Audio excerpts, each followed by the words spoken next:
Hi everyone, welcome back to Adelino. तो last lecture में हमने फ्लूइड मैकेनिक्स का पार्ट 1 देखा था।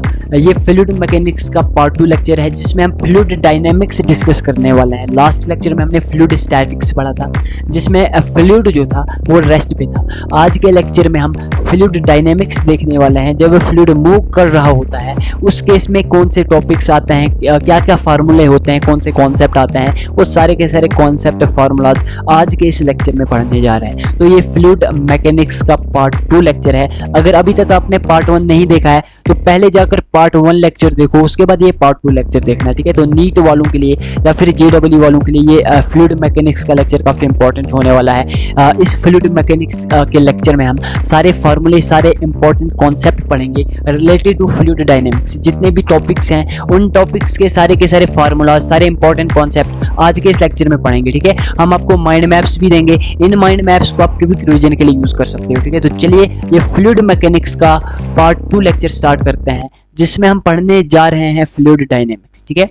तो देखो, सबसे पहले फ्लूइड डायनेमिक्स की अगर हम बात करें तो फ्लूइड डायनेमिक्स का मतलब होता है जब फ्लूइड फ्लो कर रहा होता है, जब फ्लूइड मोशन में होता है, मूव कर रहा होता है, तो हम कहते हैं कि फ्लूइड डायनेमिक्स की बात चल रही है, ठीक है। तो जब भी फ्लूइड फ्लो करेगा तो उस फ्लूइड की स्टडी को हम फ्लूइड डायनेमिक्स कहेंगे। सबसे पहला टॉपिक इसमें रेनॉल्ड नंबर आता है। रेनॉल्ड नंबर आपने समझना है कि एक डायमेंशन लेस होता है, यूनिट लेस होता है, डायमेंशन लेस होता है, ठीक है। अब यहाँ पे देखो, रेनॉल्ड नंबर को यहाँ पे मैं आर से रिप्रेजेंट कर रहा हूँ। आर बराबर होता है rho into V into D upon eta. यहाँ पे वी ख्याल रखना है, वी यहाँ पे वॉल्यूम नहीं है, वी यहाँ पे वेलोसिटी ऑफ फ्लूइड है। वेलोसिटी इसलिए क्योंकि हम फ्लूइड डायनेमिक्स की बात कर रहे हैं तो कहीं ना कहीं वेलोसिटी टर्म भी यहाँ पे यूज होगी क्योंकि फ्लूइड जो होता है वो फ्लो कर रहा होता है। तो रेनॉल्ड नंबर आर बराबर होता है rho into V into D upon eta. R यहाँ पे रेनॉल्ड नंबर है, रो यहाँ पे डेंसिटी है, वी यहाँ पे वेलोसिटी ऑफ फ्लूइड है, डी यहाँ पे डायमीटर ऑफ ट्यूब है जिस ट्यूब के अंदर फ्लूइड फ्लो कर रहा है, ठीक है। उस ट्यूब का डायमीटर हम यहाँ पे डी मान लेते हैं। ईटा कोफिशिएंट ऑफ विस्कोसिटी है, ठीक है। अब यहाँ पे 2-3 पॉइंट्स बताने जा रहा हूँ। जब रेनॉल्ड नंबर आर की वैल्यू 1000 से 1000 से कम होगी तो उस केस में जो फ्लो होता है उसको हम स्टीडी फ्लो या फिर स्ट्रीमलाइन फ्लो कहते हैं। जब आर यानी रेनॉल्ड नंबर की वैल्यू 2000 से ज़्यादा होगी उस केस में टर्बुलेंट फ्लो होता है। जब आर की वैल्यू 1000 और 2000 के बीच में लाई करेगी, जब आर यानी रेनॉल्ड नंबर की वैल्यू 1000 और 2000 के बीच में लाई करेगी उस केस में अनस्टीडी फ्लो होता है, ठीक है। तो हम यहाँ पे स्टीडी फ्लो की बात करने वाले हैं। सबसे पहले यहाँ पे इक्वेशन ऑफ कंटिन्यूटी की बात करेंगे। इक्वेशन ऑफ कंटिन्यूटी वैलिड होता है इनकम्प्रेसिबल फ्लूइड के लिए जहाँ पे डेंसिटी सेम होती है, यानी फ्लूइड जो होता है वो नॉन विस्कस फ्लूइड होता है जिसमें कोई भी विस्कस फोर्स नहीं होती है, ठीक है। यानी कोई विस्कस फोर्स एक्चुअली फ्रिक्शन होता है किसी भी फ्लूइड के अंदर। तो जो यहाँ पे फ्लूइड है वो नॉन विस्कस होना चाहिए, ठीक है। कोई भी विस्कस फोर्स नहीं होनी चाहिए। सबसे पहले यहाँ पे बात करेंगे मास of fluid entering per second बराबर होता है mass of fluid leaving per second, ठीक है। ये हमारे पास है इक्वेशन ऑफ कंटिन्यूटी, ठीक है। तो जो हमारे पास इक्वेशन ऑफ कंटिन्यूटी है इसमें पहला फार्मूला है mass of fluid entering per second is equal to mass of fluid leaving per second. इसको जब हम आगे सॉल्व करते हैं तो ये निकल के आता है रो इंटू वी यहाँ पे वॉल्यूम है entering per second is equal to rho into V, और यहाँ पे जो वी है वो है leaving per second, volume that is leaving per second, क्योंकि मास बराबर होता है डेंसिटी इंटू वॉल्यूम, ठीक है। तो यहाँ पे मैं डायग्राम के जरिए अगर समझाऊँ, मान लीजिए ये हमारे पास कोई भी ट्यूब है, ठीक है। अगर इस ट्यूब से यहाँ पे फ्लूइड एंटर हो रहा है, वी वेलोसिटी से एंटर हो रहा है और यहाँ से बाहर निकल रहा है, तो जितना वॉल्यूम, जितना मास फ्लूइड का एंटर होगा उतना ही वो बराबर होगा उस मास के जो मास ऑफ फ्लूइड इस ट्यूब से बाहर निकल रहा है, ठीक है। तो यही यहाँ पे भी मैंने लिखा है कि मास of fluid entering per second बराबर होता है mass of fluid leaving per second, ठीक है। इसको आगे सॉल्व करते हैं तो रो इंटू वी यहाँ पे वॉल्यूम है entering per second is equal to rho into volume leaving per second, ठीक है। तो यहाँ पे अगर हम देखें तो डेंसिटी तो सेम है, इसलिए यहाँ पे डेंसिटी कैंसिल हो जाती है। और वॉल्यूम को जब हम आगे सॉल्व करते हैं, ये कैसे सॉल्व होता है इसको मैं यहाँ पे डिटेल में नहीं बताऊंगा, सिर्फ जनरल फार्मूले यहाँ पे लिख के लाया हूँ। तो इसको जब हम आगे सॉल्व करते हैं तो a इंटू वी यहाँ पे कांस्टेंट निकल के आता है, ठीक है। a इंटू वी यहाँ पे कांस्टेंट निकल के आता है। a यहाँ पे एरिया ऑफ क्रॉस सेक्शन है, जो ट्यूब होगी उसका एरिया ऑफ क्रॉस सेक्शन, मान लीजिए जहाँ से फ्लूइड एंटर हो रहा है वहाँ का area of cross section a1 है, जहाँ से लीव कर रहा है उसका area of cross section a2 है। तो फार्मूला यहाँ पे निकल के आएगा a1 v1 equal to a2 v2। इसे डायग्राम के थ्रू समझते हैं। मान लीजिए इसका area of cross section a1 है, यहाँ से v1 वेलोसिटी से एंटर कर रहा है, इसका area of cross section a2 है, v2 वेलोसिटी से बाहर निकल रहा है फ्लूइड, ठीक है। तो a1 v1 बराबर होगा a2 v2, यही है हमारा इक्वेशन ऑफ कंटिन्यूटी, ठीक है। तो आपने याद रखना है a इंटू वी कॉन्स्टेंट होगा, a1 v1 बराबर होगा a2 v2 के, ठीक है। अगर डेंसिटी सेम नहीं होगी, ठीक है, जैसे यहाँ पे मैंने डेंसिटी सेम मान के यहाँ पे इस फॉर्मूले को सॉल्व किया, अगर डेंसिटी सेम नहीं होगी तो उस केस में ρ1 a1 v1 बराबर होगा ρ2 a2 v2, ठीक है। यानी ρ1 एक डेंसिटी है, ρ2 सेकंड डेंसिटी है, a1 area of cross section है, v1 यहाँ पे फर्स्ट वेलोसिटी है, a2 यहाँ पे एरिया ऑफ क्रॉस सेक्शन है, v2 भी यहाँ पे वेलोसिटी है, जिस वेलोसिटी से फ्लूइड बाहर निकल रहा है, ठीक है। उसके बाद वॉल्यूम रेट ऑफ फ्लो, देखो जो हमने पीछे पढ़ा वही यहाँ पे रिपीट करना है, बस इसको हमने वॉल्यूम रेट ऑफ फ्लो अगर नाम दिया तो इसको समझना है कि ये क्या होता है। वॉल्यूम रेट ऑफ फ्लो जो होता है इसको हम अगर क्यू से रिप्रेजेंट करेंगे तो ये बराबर होता है dv अपन dt के, ठीक है। तो dv अपन dt जो होता है इसी को हम वॉल्यूम रेट ऑफ फ्लो कहते हैं, इसको हम जनरली क्यू से रिप्रेजेंट करते हैं। यहाँ पे t टाइम है और v यहाँ पे वॉल्यूम है, तो dv अपन dt बराबर होता है क्यू के, और क्यू को हम वॉल्यूम रेट ऑफ फ्लो कहते हैं, ठीक है। तो क्यू जो होता है ये वॉल्यूम होता है दैट फ्लो इन 1 सेकंड, एक सेकंड के अंदर कितना वॉल्यूम फ्लो होता है वही होता है वॉल्यूम रेट ऑफ फ्लो, ठीक है। इसको हम क्यू से रिप्रेजेंट करते हैं। और क्यू बराबर होता है a इंटू वी की, ये मैंने आपको बताया, a यहाँ पे एरिया ऑफ क्रॉस सेक्शन है और v यहाँ पे वेलोसिटी है, ठीक है। तो अल्टीमेटली यहाँ पे फार्मूला निकल के आता है dv upon dt is equal to Q, ठीक है, is equal to a into V. dv upon dt क्या है, यहाँ पे वॉल्यूम रेट ऑफ फ्लो है, ठीक है, और इसी को हमने क्यू से रिप्रेजेंट किया। ये बराबर होता है एरिया इंटू वेलोसिटी के, ठीक है, ये आपने याद रखना है। उसके बाद नेक्स्ट हमारे पास बर्नौलीज प्रिंसिपल। बर्नौलीज प्रिंसिपल को हो या फिर बर्नौलीज थ्योरम को हो, काफ़ी इंपॉर्टेंट टॉपिक है। देखो बर्नौलीज प्रिंसिपल जो है ये आइडियल फ्लूइड के लिए वैलिड होता है, एप्लीकेबल होता है। बर्नौलीज प्रिंसिपल जो होता है ये बेस्ड होता है कंजर्वेशन ऑफ एनर्जी पे, ठीक है। कभी कभी फॉर्म ये ऑप्शन में देता है कि बर्नौलीज प्रिंसिपल किस पे बेस्ड है। जैसे नीट 2023 में पूछा गया था कि वेंचुरीमीटर जो अभी हम पढ़ने जा रहे हैं आगे, ये किसका एप्लीकेशन है, वेंचुरीमीटर किसका एप्लीकेशन है। तो ये एक कॉमन सेंस की बात है कि वेंचुरीमीटर जो है वो बर्नौलीज प्रिंसिपल का एप्लीकेशन है। तो कितना ईजी, यानी कितना ईजी क्वेश्चन नीट 2023 में पूछा गया था, ठीक है। तो काफ़ी ईजी क्वेश्चन कभी कभी पूछे जाते हैं। तो हो सकता है कभी ये क्वेश्चन भी पूछा जाए कि बर्नौलीज थ्योरम किस पे बेस्ड होती है, तो ये बेस्ड होती है कंजर्वेशन ऑफ एनर्जी पे, ठीक है।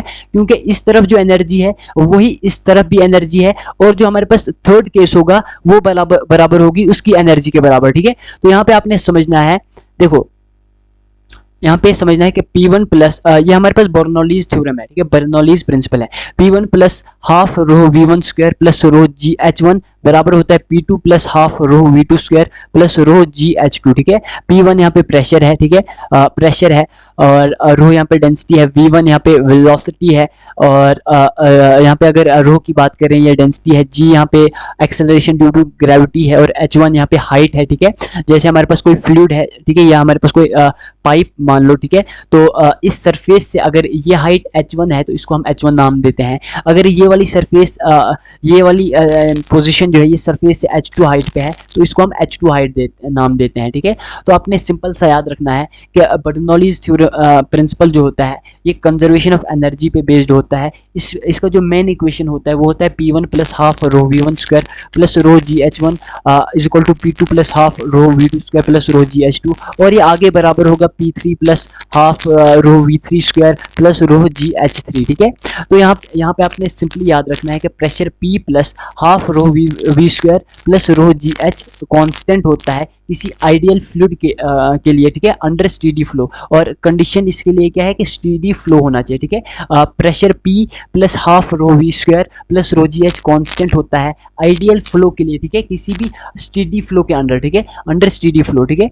और यहाँ पे P की बात करें तो P यहाँ पे pressure energy per unit volume है, क्योंकि मैंने कहा था कि ये कंजर्वेशन ऑफ एनर्जी पे बेस्ड है, तो एनर्जी कांस्टेंट होनी चाहिए, एनर्जी कंजर्व्ड होनी चाहिए। तो P यहाँ पे pressure energy per unit volume है। जो हमारे पास यहाँ पे हाफ रो वी स्क्वायर है, ये kinetic energy per unit volume है। रो जी एच यहाँ पे potential energy per unit volume है। तो ये तीनों की तीनों एनर्जी जो होती है ये कांस्टेंट होती है for an ideal fluid under steady flow, ठीक है, फ्लो होना चाहिए स्टेडी, ठीक है। तो आपने सिंपल सा याद रखना है कि P plus half rho V square plus rho जी एच कॉन्स्टेंट होता है। P यहाँ पे प्रेशर है, प्रेशर एनर्जी है, हाफ रो वी स्क्वायर यहाँ पे क्या है, ये काइनेटिक एनर्जी है, और रो जी एच, जब भी एच हाइट की बात करते हैं तो वहाँ पे पोटेंशियल एनर्जी देखने को मिलती है, इसलिए यहाँ पे रो जी एच होगी, ठीक है। और जहाँ पे हाइट नहीं होगी तो वहाँ पे ये टर्म कैंसिल हो जाएगी, ठीक है। उसके बाद नेक्स्ट है हमारे पास टोटल एनर्जी पर, एक्चुअली देखो ये भी एनर्जी पर यूनिट वॉल्यूम है, ये भी एनर्जी पर यूनिट वॉल्यूम है, ये भी एनर्जी पर यूनिट वॉल्यूम है। तो हमारे पास total energy per unit volume हमारे पास क्या निकल के आता है, कांस्टेंट निकल के आता है, ठीक है। अब यहाँ पे कॉन्सेप्ट आता है डिफरेंट हेड्स। देखो जो हमने बर्नौलीज थ्योरम पढ़ा ना, जैसे बर्नौलीज थ्योरम का एक सिंपल सा कॉन्सेप्ट बता देता हूँ। जैसे हमारे पास ये कोई पाइप है या कोई ट्यूब है, ठीक है, कोई पाइप है कोई ट्यूब है, इस एंड पे P प्रेशर होगा, P1 प्रेशर होगा, इस एंड पे P2 प्रेशर होगा, ठीक है। उसके बाद मान लेते हैं यहाँ पे वेलोसिटी V1 है, यहाँ पे वेलोसिटी V2 है। उसके बाद इसको हम H1 हाइट पे मानते हैं, इसको हम H2 हाइट पे मानते हैं। तो जो प्रेशर टोटल एनर्जी यहाँ पे है वो बराबर होगी टोटल एनर्जी जो यहाँ पे है। तो यही हमारी बर्नौलीज थ्योरम, बिल्कुल सिंपल है, ठीक है। इसमें total energy per unit volume constant रहता है, बाकी इसमें कुछ नहीं है। बात रही डिफरेंट हेड्स की, तो जो डिफरेंट हेड है ये बर्नौलीज थ्योरम से ही निकल के आता है। देखो बर्नौलीज थ्योरम हमारे पास था, बर्नौलीज थ्योरम जो था वो था P plus half rho V square plus rho जी एच, ठीक है। यहाँ पे इन तीनों टर्म्स को हमने डिवाइड करना है रो जी से, ठीक है। डिवाइड एबो इक्वेशन यानी डिवाइड बर्नौलीज थ्योरम बाय रो जी। जब हम प्रेशर को रो जी से डिवाइड करते हैं तो ये P अपॉन रो जी निकल के आता है। जब हम 1/2 रो वी स्क्वायर को जब हम रो जी से डिवाइड करते हैं तो ये निकल के आता है, ये निकल के आता है वी स्क्वायर अपॉन 2g, ठीक है। जब हम रो जी एच को रो जी से डिवाइड करते हैं तो ये निकल के आता है h के बराबर, ठीक है। तो अल्टीमेटली जब हम पूरी इक्वेशन को रो जी से डिवाइड करते हैं तो ये निकल के आता है P upon rho G plus V square upon 2g plus h is equal to constant, ठीक है। यहाँ पे जो अब हमारे पास P अपॉन रो जी है इसी को हम प्रेशर हेड कहेंगे, ठीक है। क्वेश्चन में कभी कभी घुमा के देता है कि प्रेशर हेड क्या है, तो प्रेशर हेड यहाँ पे P अपॉन रो जी है। जो हमारे पास वी स्क्वायर अपॉन 2g है ये वेलोसिटी हेड है, और रो जी एच को जब हम रो जी से डिवाइड करते हैं तो h निकल के आता है, इसी h को यहाँ पे हम पोटेंशियल हेड कहते हैं। ये कांस्टेंट रहता है, ठीक है, ये कांस्टेंट रहता है। तो pressure head, velocity head, potential head ये कोई अलग चीज़ नहीं है, ये सेम है जो हमने बर्नौलीज थ्योरम में पढ़ा, बस टर्म्स अब डिफरेंट यूज होती हैं आगे, ठीक है। All heads have dimension of length. अब देखो h हाइट है, इसकी डायमेंशन l होगी, ये तो हम जानते हैं, लेकिन इसको हम सॉल्व करेंगे इसकी डायमेंशन भी लेंथ l ही निकल के आएगी। इसको हम सॉल्व जितने भी हेड्स हैं इन सभी की डायमेंशन l लेंथ है, ठीक है। उसके बाद फॉर फ्लूइड एट रेस्ट, अगर फ्लूइड रेस्ट पे होगा तो उस केस में भी बर्नौलीज थ्योरम वैलिड होगी। अब कैसे वैलिड होगी वो यहाँ पे आपने देखनी है। बर्नौलीज प्रिंसिपल वैलिड आल्सो, ठीक है, जब फ्लूइड रेस्ट पे होगा। लेकिन देखो जब फ्लूइड रेस्ट पे होगा उस केस में काइनेटिक एनर्जी 0 के बराबर होगी, ये तो जाहिर सी बात है। काइनेटिक देखो जब वेलोसिटी कुछ होती है तो उसके केस में फॉर एग्जांपल हमारे पास वेलोसिटी v है तो उसके केस में 1/2 रो वी स्क्वायर ये काइनेटिक एनर्जी होगी। लेकिन जब वेलोसिटी ही 0 होगी तो ये पूरी टर्म 0 के बराबर हो जाती है, ठीक है। तो इसलिए क्योंकि फ्लूइड रेस्ट पे है तो वेलोसिटी 0 होगी, और अगर वेलोसिटी 0 होगी तो काइनेटिक एनर्जी भी अल्टीमेटली 0 ही होगी। तो ठीक है, यहाँ पे हमने P1 plus rho ji h 1 is equal to P2 plus rho ji h 2 ये याद रखना है, ठीक है, क्योंकि 1/2 रो वी स्क्वायर जो है वो 0 के बराबर होगा क्योंकि फ्लूइड रेस्ट पे है। तो इसलिए जब भी फ्लूइड रेस्ट पे होगा उसके लिए फार्मूला ये वैलिड रहेगा, ठीक है। ये भी बर्नौलीज प्रिंसिपल से ही निकल के आता है, P1 plus rho ji h 1 is equal to P2 plus rho ji h 2, ठीक है। यहाँ जब हम P2 उस तरफ लेते हैं तो ये निकल के आता है P1 minus P2 is equal to rho g into H2 minus H1, P1 minus P2 is equal to rho into g into H2 minus H1। जब हम H2 माइनस H1 निकालते हैं तो मान लीजिए ये H के बराबर जैसे मान लीजिए H1 हाइट हमारे पास ये है, H1 हाइट ये हमारे पास H2 हाइट है, तो H1 माइनस H2 यहाँ पे ये वाली हाइट निकल के आएगी, ठीक है। तो इसको हम H मानते हैं, तो इसीलिए यहाँ पे मैंने कहा कि H2 माइनस H1 को हम H के बराबर मानते हैं, तो P1 माइनस P2 निकल के आएगा, फिर रो जी एच, ठीक है, ये आपने याद रखना है। उसके बाद इन हॉरिजेंटल पाइप, अगर हम हॉरिजेंटल पाइप की बात करें, ये तो अभी हम बात कर रहे थे जब ऐसी पाइप भी हो सकती है, ठीक है, ऐसी पाइप भी हो सकती है। मान लीजिए ग्राउंड से ये वाली पोजीशन H1 हाइट पे है, ये वाली पोजीशन H2 हाइट पे है, लेकिन जब हॉरिजेंटल पाइप होगी, जैसे यहाँ पे मैं बनाता हूँ, अगर हॉरिजेंटल पाइप होगी तो ग्राउंड से ये भी H1 H हाइट होगा, ग्राउंड से ये एंड भी H हाइट पे होगा। तो कहने का मतलब है कि H यहाँ पे हाइट सेम होगी, यहाँ पे H1 H2 नहीं होगा, बल्कि इन जनरल हाइट H होगी, ठीक है, क्योंकि हॉरिजेंटल पाइप है, और हॉरिजेंटल पाइप जो है वो ग्राउंड से बोथ एंड पे सेम हाइट पे होगी, ठीक है, पाइप। तो हॉरिजेंटल पाइप के केस में A1 V1 बराबर होता है A2 V2 के, ठीक है, ये मैंने पीछे भी बताया था, A1 V1 बराबर होता है A2 V2 के, ये इक्वेशन ऑफ कंटिन्यूटी है। तो जब भी हॉरिजेंटल पाइप होगी तो उस केस में अगर हाइट बराबर होती है तो बोथ साइड, इसको जब हम कैलकुलेट करते हैं तो इसमें जो रो जी एच वाला टर्म होता है वो कैंसिल हो जाता है, वो जीरो के बराबर यहाँ पे निकल के आता है। तो जब भी हॉरिजेंटल पाइप वाला केस होगा वहाँ पे पोटेंशियल एनर्जी आपने जीरो के बराबर मान के चलना है, ठीक है। तो जब पोटेंशियल एनर्जी रो जी एच जीरो होगा तो बर्नौलीज प्रिंसिपल यहाँ पे बनेगा P1 plus half rho V1 square is equal to P2 plus half rho V2 square, ठीक है। तो अल्टीमेटली जो pressure energy per unit volume होता है plus kinetic energy per unit volume जो होता है वो कांस्टेंट रहता है, ठीक है। आपने याद रखना है जब भी हॉरिजेंटल पाइप वाला केस आएगा तो P1 plus half rho V1 square बराबर होगा P2 plus half rho V2 square के, ठीक है। और रेट ऑफ फ्लो की बात करें तो रेट ऑफ फ्लो जो मैंने ऊपर आपको बताया कि A1 V1 is equal to A2 V2, इसी को हम रेट ऑफ फ्लो कहते हैं, ठीक है। तो rate of flow is equal to A1 V1 that is equal to A2 V2, ठीक है। उसके बाद क्वेश्चंस ऑफ टैप, देखो जब भी टैप के क्वेश्चन पूछे जाएंगे ना, यहाँ पे एक जनरल सा कॉन्सेप्ट आपको बता देता हूँ, जितने भी टैप के क्वेश्चन होंगे वो सारे के सारे क्वेश्चन सॉल्व हो जाएंगे।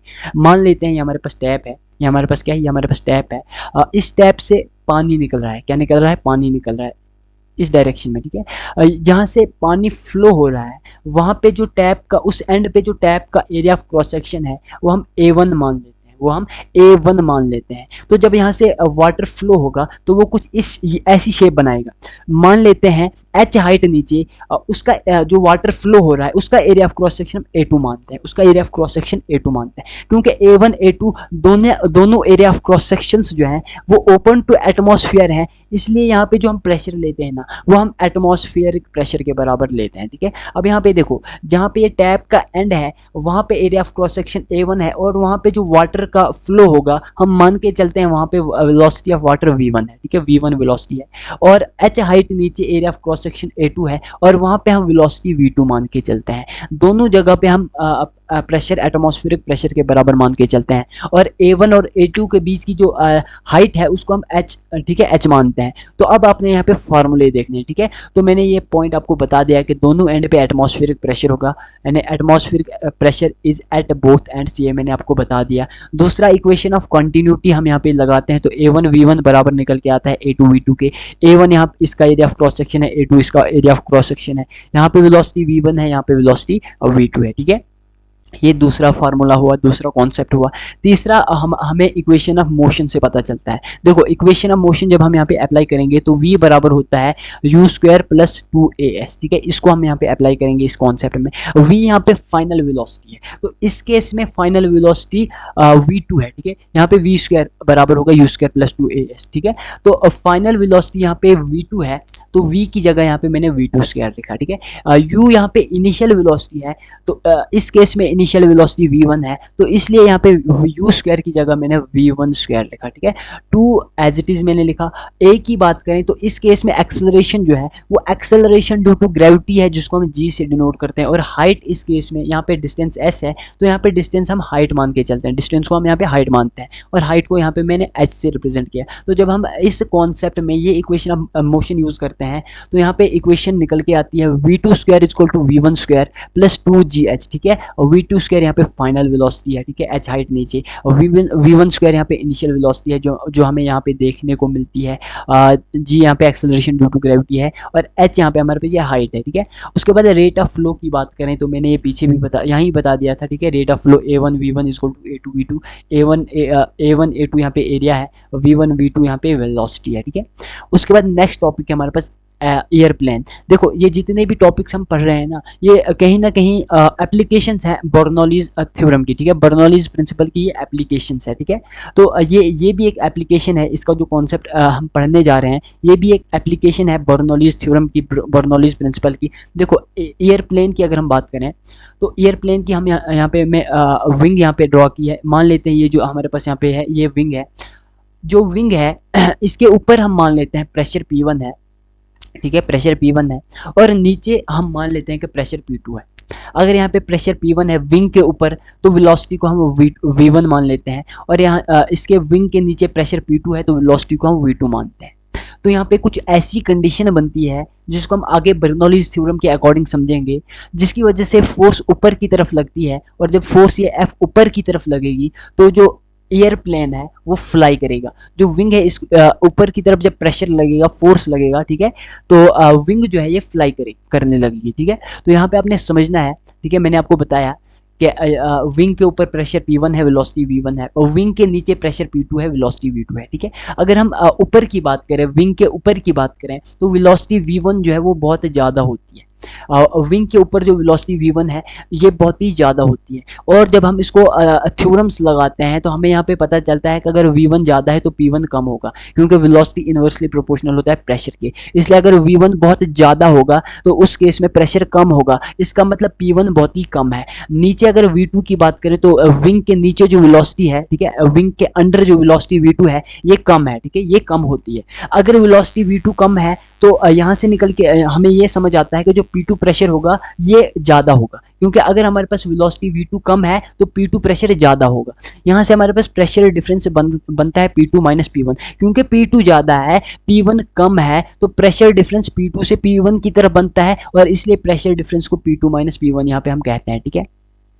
उसके बाद यहाँ पे जब हम बर्नौलीज थ्योरम अप्लाई करते हैं तो P1 plus half rho V1 square बराबर होता है P2 plus half rho V2 square के, ठीक है। यहाँ से जब हम यहाँ से P2 माइनस P1 निकालते हैं तो P1 हम इस तरफ लेते हैं तो ये P2 माइनस P1 अल्टीमेटली निकल के आता है 1/2 हाफ 1/2 रो V1 स्क्वायर माइनस 1/2 रो V2 स्क्वायर, ठीक है। तो बर्नौलीज थ्योरम को अप्लाई करके जब हम pressure difference P2 minus P1 देखते हैं तो ये बराबर होता है 1/2 रो V1 स्क्वायर माइनस 1/2 रो V2 स्क्वायर के, ठीक है। तो ये हमारे पास क्या है, ये हमारे पास प्रेशर डिफरेंस है अकॉर्डिंग टू बर्नौलीज थ्योरम, ठीक है। अब यहाँ पे अगर हम नेट फोर्स देखें तो यहाँ पे साफ साफ दिख रहा है कि प्रेशर नीचे ज़्यादा है ऊपर कम है, तो प्रेशर डिफरेंस नीचे से ऊपर की तरफ बन रहा है, इसका मतलब फोर्स भी नीचे से ऊपर की तरफ लगेगी। तो जो फोर्स है एयरप्लेन पे जो लग रही है वो P2 माइनस P1 इंटू ए है, ठीक है, यानी P2A माइनस P1A के बराबर है, ठीक है। और P2A ये क्या है, ये एक फोर्स है, P1A ये भी एक फोर्स है। तो net force ultimately P2 minus P1 into A के बराबर निकल के आती है। P2 माइनस P1 यहाँ पे प्रेशर डिफरेंस है, A यहाँ पे एरिया है, तो अल्टीमेटली ये हमारे पास नेट फोर्स के बराबर निकल के आता है। और यही नेट फोर्स जो होता है इसको हम फोर्स ऑन एयरप्लेन भी कहते हैं, और ये फोर्स ऑफ लिफ्ट होती है, इसी को हम अपथ्रस्ट भी इस केस में कहते हैं, एयरप्लेन के केस में इसको अपथ्रस्ट भी कहा जा सकता है। और ये अपवर्ड फोर्स होती है क्योंकि प्रेशर डिफरेंस नीचे से ऊपर की तरफ होता है, इसलिए ये फोर्स ऊपर की तरफ ही एक्ट करती है अपवर्ड डायरेक्शन में, जिसकी वजह से जो एयरप्लेन होता है वो वो ऊपर की तरफ फिर फ्लाई करने लगता है, ठीक है, इसी प्रेशर डिफरेंस की वजह से, ठीक है। तो अल्टीमेटली यहाँ पे जो है नीचे से ऊपर की तरफ प्रेशर डिफरेंस बनता है। इस प्रेशर डिफरेंस की वजह से नेट फोर्स जो होती है P2 माइनस P1 जो कि प्रेशर डिफरेंस है इंटू ए, नेट फोर्स निकल के आती है। ये फोर्स ऑफ लिफ्ट होती है जिसको हम अपथ्रस्ट भी कहते हैं। ये अपवर्ड फोर्स होती है, ऊपर की तरफ एक्ट होती है, जिसकी वजह से एयरप्लेन जो होता है वो फ्लाई करता है। तो यहाँ पे मैंने दिखाया भी है कि ऊपर से फोर्स जो है वो P1A लगेगी क्योंकि एरिया क्रॉस सेक्शन A है, प्रेशर ऊपर से P1 लग रहा है। P2A फोर्स नीचे से लगेगी क्योंकि P2A ज़्यादा है बिकॉज प्रेशर P2 ज़्यादा है, तो अल्टीमेटली प्रेशर डिफरेंस नीचे से ऊपर की ओर बनेगा और अल्टीमेटली फोर्स नेट फोर्स नीचे से ऊपर की तरफ होगी, जिसकी वजह से एयरप्लेन फ्लाई करने लगेगा, ठीक है। तो ये एप्लीकेशन है बर्नौलीज प्रिंसिपल की। उसके बाद वेंचुरी मीटर, देखो इस बार नीट 2023 में क्वेश्चन पूछा गया था, वेंचुरीमीटर इज बेस्ड ऑन, या शायद ये पूछा गया था वेंचुरीमीटर इज एप्लीकेशन ऑफ, ठीक है। तो वहाँ पे ऑप्शन डायरेक्ट दिया था बर्नौलीज थ्योरम, ठीक है। तो ये कॉमन बात इस साल पूछी गई थी इस चैप्टर में से। तो वेंचुरीमीटर आपने याद रखना है बर्नौलीज थ्योरम की एप्लीकेशन होती है। वेंचुरीमीटर से हम मेजर करते हैं रेट ऑफ फ्लो को, ठीक है। तो वेंचुरीमीटर जो होता है ये यूज होता है to measure rate of flow. Venturimeter की मैं आपसे रिक्वेस्ट करता हूँ कि इसकी डायग्राम एक बार देख लेना, ठीक है, क्योंकि यहाँ पे मैं खाली फार्मूले लिख के लाया हूँ, ठीक है। वेंचुरीमीटर में क्या होता है, इसमें भी हाइट h1 होती है, एक ट्यूब लाइक स्ट्रक्चर होता है, उसमें हम एक साइड पे हाइट h1 हाइट तक फ्लूइड चढ़ाते हैं, दूसरी साइड पे h2 हाइट तक फ्लूइड चढ़ाते हैं। तो उसमें अल्टीमेटली वो डायग्राम आप किसी नेट से, गूगल से देख लेना या किसी बुक से देख लेना, ठीक है। तो उससे जो हमारे पास फार्मूले निकल के आते हैं वो हमने यहाँ पे देखने हैं, और ये काफ़ी इंपॉर्टेंट फार्मूले हैं जो हमने पीछे बर्नौलीज थ्योरम पढ़ा, वैसे उसी पे बेस्ड सब कुछ है, बस यहाँ पे ध्यान रखना है, ठीक है। तो वेंचुरीमीटर को हम यूज़ करते हैं to measure rate of flow, ठीक है। इसमें आपने याद रखना है कि A1 V1 बराबर होगा A2 V2 के, ठीक है। A1 V1 बराबर होगा A2 V2 के। A यहाँ पे एरिया ऑफ क्रॉस सेक्शन है, V यहाँ पे वेलोसिटी है। P1 plus half rho V1 square बराबर होगा P2 plus half rho V2 square के, ठीक है। क्योंकि यहाँ पे हाइट h 0 के बराबर है, इसलिए यहाँ पे जो पोटेंशियल एनर्जी है वो भी यहाँ पे 0 के बराबर ही होगी, ठीक है। तो P1 plus half rho V1 square बराबर होगा P2 plus half rho V2 square के, ठीक है। बर्नौलीज थ्योरम के अकॉर्डिंग है। यहाँ से अगर pressure difference P1 minus P2 देखते हैं तो ये रो GH के बराबर निकल के आता है। तो pressure difference P1 minus P2 बराबर होता है रो GH के, H यहाँ पे हाइट है, ठीक है। और अकॉर्डिंग टू ये तो जनरल फार्मूला है प्रेशर डिफरेंस का। जब हम इसको बर्नौलीज थ्योरम के अकॉर्डिंग देखते हैं, ठीक है, तो बर्नौलीज थ्योरम को आगे जब हम इसको सॉल्व करते हैं तो P1 माइनस P2 निकल के आता है 1/2 into rho into V2 square minus V1 square, ठीक है। P1 minus P2 is equal to 1/2 rho into V2 square minus V1 square, ठीक है। ये बर्नौलीज थ्योरम के अकॉर्डिंग है प्रेशर डिफरेंस, ठीक है। और जब यहाँ पे जैसे हमने पिछले केस में इक्वेशन ऑफ मोशन यूज की थी, उसी तरीके से वेंचुरीमीटर के केस में भी जब हम इक्वेशन ऑफ मोशन यूज करते हैं तो V2 स्क्वायर बराबर निकल के आता है V1 square plus 2GH। H यहाँ पे डिस्टेंस है, ठीक है, और V1 स्क्वायर यहाँ पे इनिशियल वेलोसिटी है, V2 स्क्वायर यहाँ पे फाइनल वेलोसिटी है, ठीक है। ये हमारे पास एक फार्मूला हो जाता है, ये आपने याद रखना है। और यहाँ पे याद रखना है इस फार्मूले में कि जो V2 वेलोसिटी है वो V1 से ज़्यादा होगी, ठीक है। V2 is greater then V1। उसके बाद रेट ऑफ फ्लो की बात करें तो ये मैंने पीछे पढ़ाया, ठीक है। Rate of flow is equal to A1 V1 that is equal to A2 V2। और अगर इसको आप A1 इंटू A2 के टर्म में लिखना चाहोगे तो रेट ऑफ फ्लो बराबर होगा A1 into A2 into under root 2GH upon A1 square minus A2 square, ठीक है। तो rate of flow A1 V1 होता है और A2 V2 के बराबर भी होता है, और ये बराबर होता है A1 into A2 under root 2GH upon A1 square minus A2 square के, ठीक है। ये काफ़ी इंपॉर्टेंट फार्मूला है, डायरेक्ट याद रख लेना, ठीक है। उसके बाद स्पीड ऑफ इफ्लक्स की बात करते हैं। तो स्पीड ऑफ इफ्लक्स की अगर हम बात करें, इसको हम टॉर्सलीज लॉ भी कहते हैं, ठीक है। इस कॉन्सेप्ट को हम इस डायग्राम के जरिए समझते हैं, ठीक है। तो स्पीड ऑफ इफ्लक्स को हम इस डायग्राम के जरिए समझते हैं। देखो हमारे पास एक बीकर है और इस बीकर में हमने यहाँ पे h हाइट नीचे, स्मॉल h हाइट नीचे हमने यहाँ पे होल किया हुआ है, ठीक है। इस होल से इस बीकर के अंदर जो वाटर है वो बाहर की तरफ निकल रहा है। अब किस वेलोसिटी से निकल रहा है, किस हाइट पे निकल रहा है, इस बीकर की हाइट क्या है, किस वेलोसिटी से निकल रहा है, और रेंज यहाँ पे क्या, कितनी रेंज आगे तक जाएगा, ठीक है, कितना डिस्टेंस आगे तक ये फ्लूइड फ्लो कर सकता है, वो सारी टर्म्स यहाँ पे आपने समझनी है। और उसके बाद आपने यहाँ पे फार्मूलाज याद रखने हैं, ठीक है। तो सबसे पहले यहाँ पे देखो हमारे पास एक बीकर है, इसकी हाइट कैपिटल H है, ठीक है। इस बीकर का जो एरिया ऑफ क्रॉस सेक्शन है उसको हम कैपिटल A मानते हैं, ठीक है, कैपिटल A मानते हैं, क्योंकि फ्लूइड इसके अंदर जो है वो रेस्ट पे है, इसलिए यहाँ पे जो वेलोसिटी होगी अपर सरफेस पे V1 मानते हैं वो 0 के बराबर होगी, ठीक है। और प्रेशर यहाँ पे P1 मान लेते हैं वो एटमॉस्फेरिक प्रेशर के बराबर होगा, क्योंकि ये ओपन टू एटमॉस्फेयर है और एटमॉस्फेयर के डायरेक्ट कॉन्टेक्ट में, ठीक है।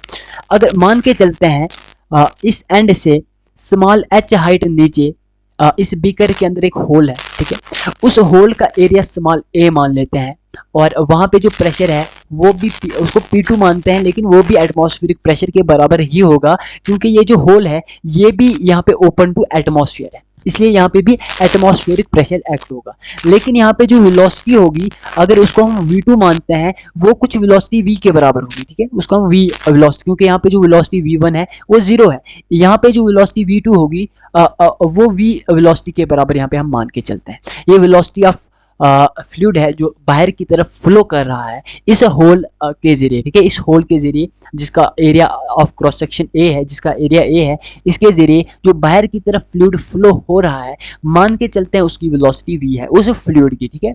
अब देखो अगर इसकी टोटल हाइट कैपिटल h है, h height small h height नीचे होल है, तो इस होल से नीचे जो हाइट होगी वो कैपिटल h माइनस h के बराबर होगी। अब मान के चलते हैं कि अगर v वेलोसिटी से ये बाहर की तरफ फ्लूइड फ्लो हो रहा है तो ये कितना डिस्टेंस आगे तक जा सकता है, ठीक है। तो मान के चलते हैं ये आर रेंज, इसको हम रेंज कहते हैं, इसको जनरली हम रेंज कहते हैं और इसको हम कैपिटल आर से रिप्रेजेंट करते हैं, ठीक है।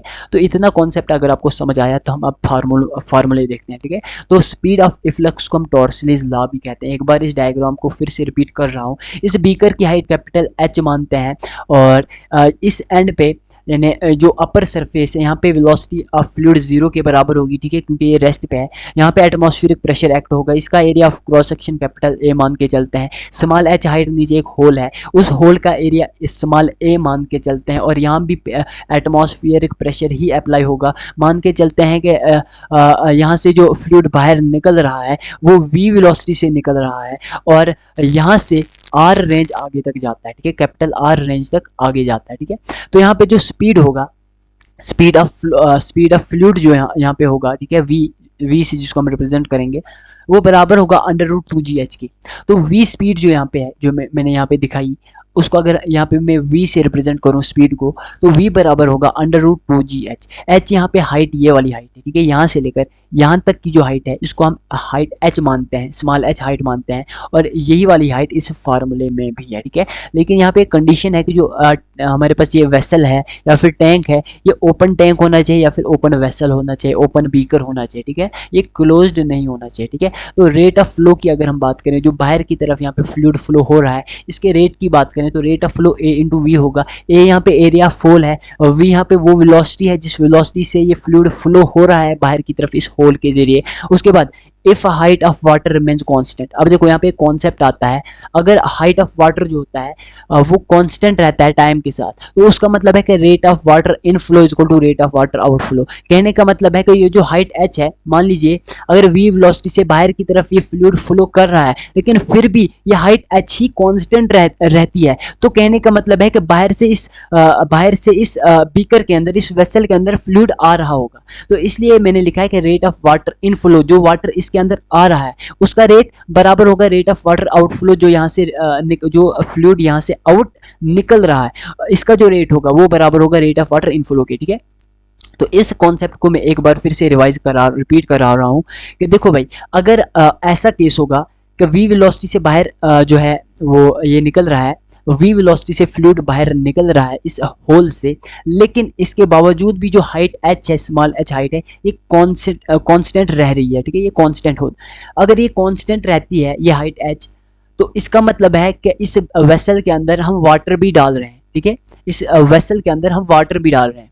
तो मान लेते हैं जिस रेट से हम इसके अंदर वाटर डाल, उसको मैं यहाँ पे रेट ऑफ वाटर इनफ्लो कहता हूँ। तो जिस रेट से बाहर निकलेगी उसको मैं रेट ऑफ वाटर आउटफ्लो कहूँगा, ठीक है, जिस रेट से ये फ्लूइड इस होल से बाहर निकल रहा है और जिस रेट से हम इसमें फ्लूइड ऐड कर रहे हैं उस रेट को हम रेट ऑफ वाटर इनफ्लो कहेंगे। तो यहाँ पे रेट ऑफ वाटर इनफ्लो बराबर होगा रेट ऑफ वाटर आउटफ्लो, ठीक है, अगर हाइट कांस्टेंट रहती है, ठीक है, उस केस में। उसके बाद नेक्स्ट है हमारे पास रेंज। देखो रेंज का जो जनरल फार्मूला है वो है 2 into under root h minus h, ठीक है, 2 into under root h into h minus h, ठीक है, 2 into under root h into h minus h, ठीक है। तो रेंज r का जो जनरल फार्मूला है वो है 2 into under root small h into capital H minus small h। Small h की बात करें तो स्मॉल h यहाँ पे वो हाइट है जिसके नीचे, जिस हाइट के नीचे आपके पास होल बना हुआ है, ठीक है, और कैपिटल H पूरे वेसल की हाइट है। लेकिन अगर बीकर के अंदर, अगर वेसल के अंदर, सिलेंडर के अंदर अगर 2 होल्स होंगे, मान लेते हैं H1 हाइट के नीचे एक होल है और H2 हाइट के नीचे दूसरा होल है, तो इस केस में रेंज क्या होगी, हाइट क्या होगी, वो हम यहाँ पे देखते हैं, ठीक है। तो मान के चलते हैं कि H1 हाइट पे एक होल है और H2 हाइट पे दूसरा होल है, और जब वाटर बाहर निकल रहा है तो मान के चलते हैं कि दोनों का जो रेंज है वो एक ही है, वो रेंज इक्वल है। यानी H1 हाइट पे जो होल है उसकी जो रेंज है वो भी R है और H2 हाइट पे जो होल है उसकी रेंज भी हम कैपिटल R के बराबर ही मान के चलते हैं। तो जो वेलोसिटी होगी वो दोनों केसेस में √2gh ही होगी। h1 हाइट के केस में वेलोसिटी √2gh1 होगी, h2 हाइट के केस में वेलोसिटी √2gh2 होगी। यहाँ पे अगर हम कैपिटल H की बात करें, अगर कैपिटल H यहाँ पे h1 प्लस h2 के बराबर होगा, अगर कैपिटल H यहाँ पे h1 प्लस h2 के बराबर होगी तो रेंज जो होगी वो दोनों के लिए सेम होगी। ठीक है, मान लेते हैं h1 हाइट नीचे एक होल है, h2 हाइट नीचे दूसरा होल है, तो भैया अगर कैपिटल H जो है ये बराबर होगा h1 प्लस h2 के, तो r1 रेंज बराबर होगी r2 रेंज के, that is equal to capital R। ठीक है, ये आपने याद रखना है। तो जब भी h1 plus h2 capital H के बराबर होगा तो रेंज दोनों के लिए, दोनों होल्स के लिए सेम रहेगी। ठीक है, अब हम यहाँ पे बात करते हैं मैक्सिमम रेंज की। तो मैक्सिमम रेंज को यहाँ पे मैं r मैक्स से रिप्रेजेंट कर रहा हूँ। मैक्सिमम रेंज क्या हो सकती है? मैक्सिमम रेंज जो है वो हो सकती है इस वेसल की हाइट। इस वेसल की हाइट कैपिटल H है और ये मैक्सिमम रेंज कैपिटल H के बराबर ही हो सकती है, लेकिन ये मैक्सिमम रेंज कैपिटल H के बराबर एक कंडीशन के अंडर ही होगी। अगर होल जो है ये पूरे वेसल के बीच में है, अगर ये होल इस वेसल के सेंटर पे है तो उस केस में रेंज मैक्सिमम होगी। होल सेंटर में कहने का मतलब है कि जो स्मॉल h हाइट है कैपिटल H/2 है। अब अगर आपको समझ नहीं आया होगा, एक बार फिर से रिपीट कर रहा हूँ। मान के चलते हैं कि जो हमारे पास ये वाली हाइट है जहाँ पे हमने होल बनाया, ये जो हाइट है ये बराबर होगी h/2 के। जहाँ पे होल बना हुआ है वो हाइट स्मॉल h जो है अगर वो कैपिटल H/2 के बराबर होगी उस केस में मैक्सिमम रेंज होगी। और कैपिटल H यहाँ पे क्या है? इस वेसल का हाइट है। ठीक है, तो मैक्सिमम रेंज किस केस में होगी? जब स्मॉल h कैपिटल H/2 के बराबर होगी। ठीक है, तो when whole is eight H/2, जब होल कहाँ पे होगा? H/2 हाइट पे होगा, तो उस केस में हमारे पास मैक्सिमम रेंज होगी। तो जब भी मैक्सिमम रेंज होती है उस केस में dr/dh 0 के बराबर होता है। ठीक है, when there is maximum range dr/dh is equal to 0। ठीक है, ये आपने याद रखना है। उसके बाद time taken to empty the tank. देखो, अगर इस वेसल के बॉटम पे हम एक होल बनाते हैं, इस वेसल के बॉटम पे अगर हम एक होल बनाते हैं जिसका एरिया स्मॉल a है, तो इस होल से बाहर इसका फ्लूइड इस टैंक के अंदर, इस वेसल के अंदर जितना भी फ्लूइड है वो इस होल से बाहर निकलेगा।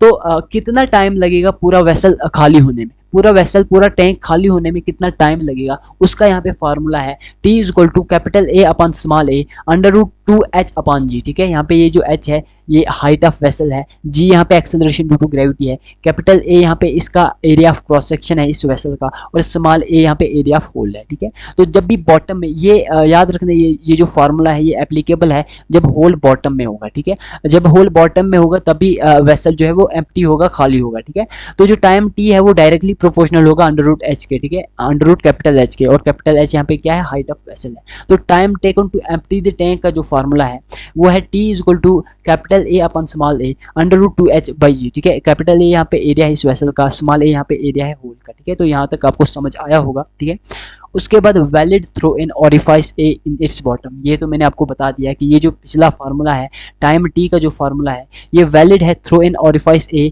अगर ऑरिफाइस यानी कि होल बना हुआ है जिसका एरिया ए है इन इट्स बॉटम, इस वेसल के बॉटम में। ठीक है, अगर वेसल के बॉटम में एक ऑरिफाइस जिसका एरिया ए है बना हुआ है तो उस केस में टाइम का फार्मूला वैलिड होगा। ठीक है, उसके बाद velocity of efflux in closed container. अभी तक हम पढ़ रहे थे velocity of efflux in open container, जिसमें कंटेनर के टॉप पे एटमॉस्फेरिक प्रेशर एक्ट हो रहा था। अब हम वेलोसिटी ऑफ इफ्लक्स देखेंगे क्लोज्ड कंटेनर में।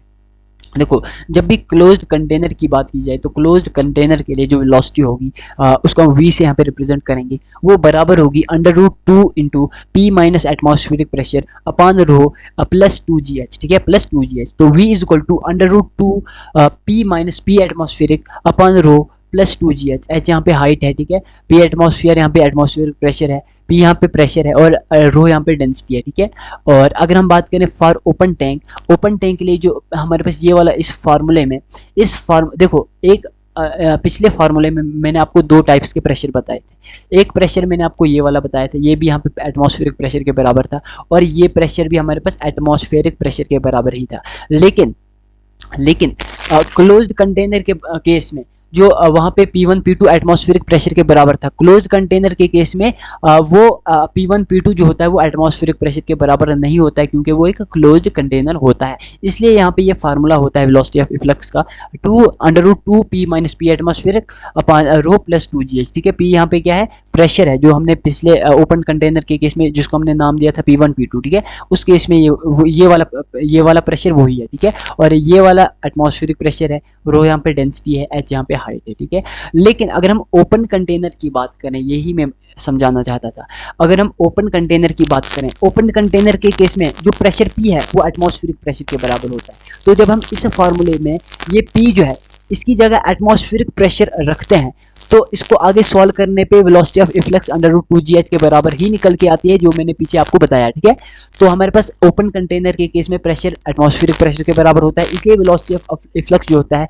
वो √2gh ही होता है। ठीक है, ओपन टैंक के केस में। उसके बाद वेलोसिटी प्रोफाइल ऑफ फ्लूइड। देखो, वेलोसिटी प्रोफाइल ऑफ फ्लूइड ये एक अलग टॉपिक है जिसमें आपको विस्कस फोर्स पढ़ना पड़ेगा। ठीक है, बहुत सारे टॉपिक्स पढ़ने पड़ेंगे, लेकिन वेलोसिटी प्रोफाइल ऑफ फ्लूइड के केस में जो मेन कॉन्सेप्ट और फार्मूले हैं यहाँ पे मैं वही लिख के लाया हूँ। ठीक है, तो यहाँ पे सबसे पहले बात करेंगे वेलोसिटी ग्रेडियंट की। तो वेलोसिटी ग्रेडियंट बराबर होता है delta V upon delta y, delta V upon delta y, और यही बराबर होता है delta V dy upon dv upon dy के। ठीक है, तो velocity gradient is equal to delta V upon delta y, that is equal to dv upon dy। ठीक है, और यहाँ पे V की बात करें, V यहाँ पे डेल्टा V जो है वो V2 - V1 के बराबर है, और अगर V1 V2 की बात करें तो ये वेलोसिटीज हैं। ठीक है, डेल्टा V यहाँ पे V2 - V1 है, और डेल्टा Y की अगर हम बात करें तो जैसे वेलोसिटी V1 यहाँ पे है, यानी वेलोसिटी ऑफ फ्लूइड अगर हमारे पास इस पॉइंट पे, इस पोजीशन पे, और V2 अगर हमारे पास इस पॉइंट पे है, इस पोजीशन पे है,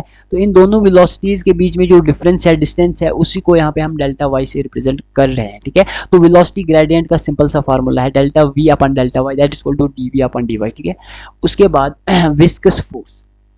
तो देखो, विस्कस फोर्स जो होता है ये एक्ट होता है अमोंग लेयर्स ऑफ फ्लूइड। ये एक टाइप की फ्रिक्शन फोर्स होती है जो फ्लूइड के अंदर एक्ट होती है, और हमेशा याद रखना कि विस्कस फोर्स जो होती है ये फ्लूइड की लेयर्स के बीच में एक्ट होती है। अगर विस्कस फोर्स को यहाँ पे कैपिटल F से रिप्रेजेंट करूँगा तो F बराबर होगा माइनस ईटा इंटू ए dv अपॉन dy। ठीक है, dv अपॉन dy को हम delta V upon delta y भी कह सकते हैं, इस बात का ख्याल रखना। इसको हम वेलोसिटी ग्रेडियंट कहते हैं।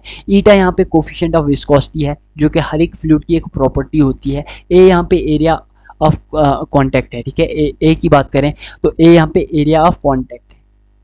तो याद रखना कि विस्कस फोर्स F बराबर होता है minus eta A dv by dy। ठीक है, माइनस ईटा इंटू ए इंटू dv अपॉन dy। ठीक है, dv अपॉन dy यहाँ पे वेलोसिटी ग्रेडियंट है, ए यहाँ पे एरिया ऑफ कॉन्टैक्ट है, ईटा यहाँ पे कोफिशिएंट ऑफ विस्कोसिटी होती है, जो कि हर एक फ्लूइड की एक अपनी अपनी प्रॉपर्टी होती है। और यहाँ पे माइनस की बात करें तो माइनस का यहाँ पे मतलब है कि ये रिलेटिव मोशन को अपोज कर रहा है। ये जो विस्कस फोर्स होती है ये एक फ्रिक्शन फोर्स होती है जो अपोज कर रही है रिलेटिव मोशन को। अगर ये रिलेटिव मोशन को अपोज करती है तो इसलिए यहाँ पे हम नेगेटिव साइन का यूज करते हैं। ठीक है, उसके बाद कोफिशिएंट ऑफ विस्कोसिटी की मैं बात करूं, अगर मैं यहाँ पे ईटा की बात करूं तो ईटा बराबर हो, इसी फार्मूले से ये वाला फार्मूला भी निकल के आता है, तो ईटा बराबर होता है F upon A into dy delta Y by delta V. ठीक है, तो eta is equal to F upon A into delta Y upon delta V. Eta यहाँ पे कोफिशिएंट ऑफ विस्कोसिटी है, F यहाँ पे विस्कस फोर्स है, ए यहाँ पे एरिया ऑफ कॉन्टैक्ट है, delta Y upon delta we.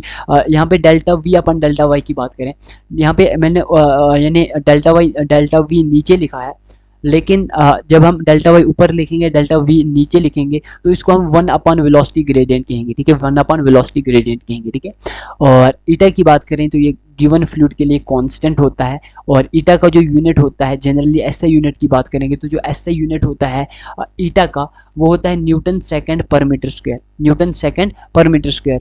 और न्यूटन सेकंड पर मीटर स्क्वायर को आगे सॉल्व करके केजी पर मीटर सेकंड निकल के आता है। ठीक है, न्यूटन सेकंड पर मीटर स्क्वायर को ही हम केजी पर मीटर सेकंड कहते हैं। ठीक है, और इसी को हम डेका पॉइज कहते हैं। लेकिन याद रखना, पॉइज जो है वो यूनिट ऑफ विस्कोसिटी नहीं है, unit of coefficient of viscosity poise नहीं है, बल्कि डेका पॉइज है, और एक डेका पॉइज बराबर होता है 10 पॉइज के। याद रखना, पॉइज जो है वो यूनिट ऑफ ईटा नहीं है, बल्कि decapoise is a unit of eta that is equal to kg per metre second, और एक डेकापॉइज बराबर होता है 10 पॉइज के। अगर डायमेंशन की बात करें तो इस फार्मूले से भी वैसे आप डायमेंशन निकाल सकते हो, फिर भी अगर आपको याद रखना होगा इसका डायमेंशन, तो इसका डायमेंशन होता है m l-1 t-1, m l-1 t-1। और अगर आपको ये याद नहीं रहता है तो इसका यूनिट आप याद कर लो, और यूनिट के जरिए आप डायमेंशन फाइंड आउट कर सकते हो। कैसे करते हैं ये डायमेंशन फाइंड आउट, ये हम यूनिट्स एंड डायमेंशन वाले लेक्चर में देखेंगे, ठीक है। उसके बाद the viscosity of liquid decreases with temperature while it increases in the case of gases। देखो जो विस्कोसिटी होती है, लिक्विड की जो विस्कोसिटी होती है वो टेम्परेचर के साथ डिक्रीज होती है। अगर टेम्परेचर को इंक्रीज किया जाएगा तो जो लिक्विड का विस्कोसिटी है वो डिक्रीज होगी। लेकिन अगर गैसेस की बात करें तो गैसेस के केस में विस्कोसिटी ऑफ फ्लूइड इंक्रीज होती है टेम्परेचर के साथ, ठीक है। उसके बाद नेक्स्ट टॉपिक है हमारे पास स्टोक्स लॉ, काफी इंपॉर्टेंट है स्टोक्स लॉ। देखो यहाँ पे हम अगर स्टोक्स लॉ की बात करें तो स्टोक्स लॉ हमें बताता है टोटल विस्कस फोर्स कितनी होती है, ठीक है। अगर यहाँ पे मैं विस्कस फोर्स को कैपिटल F से रिप्रेजेंट करूंगा तो F बराबर है 6 पाई ईटा R इंटू वी, ठीक है। यहाँ पे आपने याद रखना है कि ये हमारे पास स्टोक्स लॉ है, ठीक है, ये हमारे पास स्टोक्स लॉ है, ठीक है। तो यहाँ पे आपने ख्याल रखना है कि स्टोक्स लॉ बताता है टोटल विस्कस फोर्स के बारे में, और इसका फार्मूला है 6 पाई ईटा आर इंटू वी, ठीक है। और यहाँ पे आपने ख्याल रखना है कि फोर्स जो है वो डायरेक्टली प्रोपोर्शनल है वी के, वो वेलोसिटी वी के डायरेक्टली प्रोपोर्शनल है, ठीक है। क्या फोर्स, विस्कस फोर्स, ठीक है। और यहाँ पे अगर हम ईटा की डायमेंशन देखते हैं तो m l-1 t-1 होती है जो हमने अभी देखी, और इसका यूनिट अगर देखेंगे तो केजी पर मीटर सेकंड या फिर न्यूटन सेकंड पर मीटर स्क्वायर होता है। अभी ये मैंने आपको पढ़ा है, यहाँ पे फिर से मैं लिख के लाया हूँ। तो आपने स्टोक्स लॉ में सिर्फ ये वाला फार्मूला याद रखना है, और F is directly proportional to V, ये भी आपने याद रखना है, ठीक है। उसके बाद नेक्स्ट है हमारे पास टर्मिनल वेलोसिटी। देखो टर्मिनल वेलोसिटी एक कांस्टेंट वेलोसिटी होती है, ठीक है, इससे ज़्यादा वेलोसिटी इंक्रीज नहीं होती, ये एक टाइप की मैक्सिमम वेलोसिटी होती है। तो टर्मिनल वेलोसिटी Vt का फार्मूला होता है 2r² sigma minus rho into g upon 9 into eta, ठीक है। और Vt को अगर हम यहाँ पे टर्मिनल वेलोसिटी कहते हैं तो Vt बराबर होगा 2r² into sigma minus rho into g upon 9 into eta, ठीक है। ईटा यहाँ पे कोफिशिएंट ऑफ विस्कोसिटी है, जी यहाँ पे एक्सेलरेशन ड्यू टू ग्रेविटी है, और सिग्मा यहाँ पे डेंसिटी है, रो भी यहाँ पे डेंसिटी है, लेकिन सिग्मा की बात करें ये ऑब्जेक्ट की डेंसिटी है, और रो यहाँ पे डेंसिटी ऑफ फ्लूइड है, ठीक है। और आर यहाँ पे रेडियस ऑफ ऑब्जेक्ट है, जो ऑब्जेक्ट होगा उसका रेडियस। जैसे रेन ड्रॉप है तो रेन ड्रॉप की टर्मिनल वेलोसिटी के केस में आर जो होगा वो रेडियस होगा, ठीक है। तो Vt is equal to 2r² sigma minus rho into g upon 9 into eta, ठीक है। सिग्मा यहाँ पे डेंसिटी ऑफ ऑब्जेक्ट है, रो यहाँ पे डेंसिटी ऑफ फ्लूइड है, आर यहाँ पे रेडियस ऑफ ऑब्जेक्ट है, और Vt यहाँ पे टर्मिनल वेलोसिटी है जो कि कांस्टेंट वेलोसिटी होती है। यहाँ से हमें पता चलता है कि terminal velocity Vt directly proportional होता है r² के, तो Vt is directly proportional to r², ठीक है।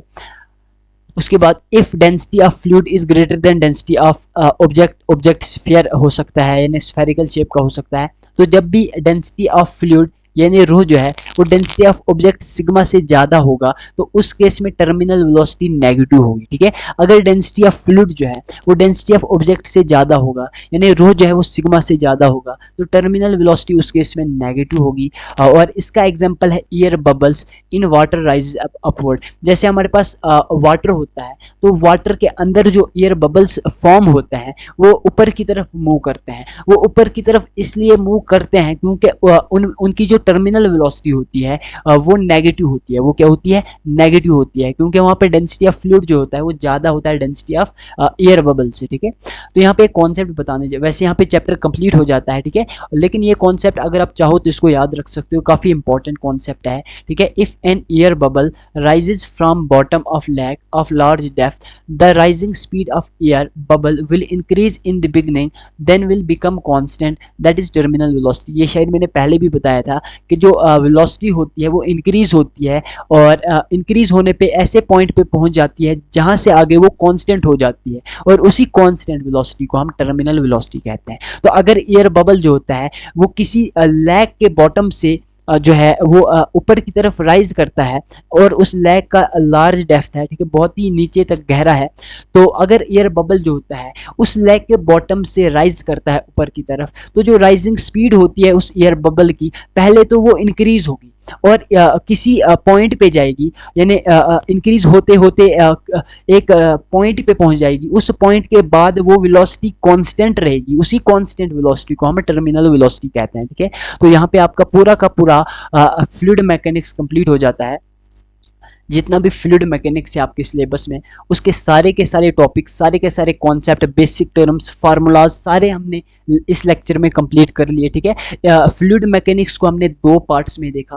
पहले पार्ट में हमने पढ़ा था फ्लूइड स्टैटिक्स, और सेकंड पार्ट में हमने फ्लूइड डायनेमिक्स पढ़ा, जिसमें हमने बर्नौलीज थ्योरी पढ़ा, वॉल्यूम रेट ऑफ फ्लो पढ़ा, इक्वेशन ऑफ कंटिन्यूटी पढ़ी, वेंचुरी मीटर यानी इसकी एप्लीकेशन बर्नौलीज थ्योरम की, और उसके बाद बहुत सारे स्पीड ऑफ इफ्लक्स पढ़ा, one of the main topic. उसके बाद विस्कस फोर्स पढ़ी, स्टोक्स लॉ पढ़ा। काफ़ी इंपॉर्टेंट टॉपिक्स आज के लेक्चर में हमने देखे। तो ये जो पार्ट 2 लेक्चर था, इसमें मेनली हमने फ्लूइड डायनेमिक्स के बारे में पढ़ा, जब फ्लूइड मूव कर रहा होता है, फ्लो कर रहा होता है। और फर्स्ट लेक्चर में हमने वैसे फ्लूइड स्टैटिक्स पढ़ा। ठीक है, तो यहाँ पे हमारा फ्लूइड मैकेनिक्स कंप्लीट हो जाता है। अगर आपको फ्लूइड मैकेनिक्स के माइंड मैप्स यानी फार्मूला शीट्स चाहिए या फिर शॉर्ट नोट्स चाहिए, ये आपको बिल्कुल फ्री मिलेंगे। तो आप हमारे व्हाट्सएप पे कांटेक्ट कर सकते हैं। हमारा व्हाट्सएप नंबर इस वीडियो के डिस्क्रिप्शन बॉक्स में दिया हुआ है। तो थैंक यू सो मच, आपने हमारा लेक्चर देखा, इसके लिए आपका बहुत बहुत शुक्रिया। अगर आपको लेक्चर अच्छा लगा होगा तो वीडियो को लाइक करके हमारे चैनल को ज़रूर सब्सक्राइब कर लेना। मिलते हैं फिर एक नए लेक्चर में, एक नए टॉपिक, एक नए चैप्टर के साथ। तब तक के लिए ऑल द बेस्ट।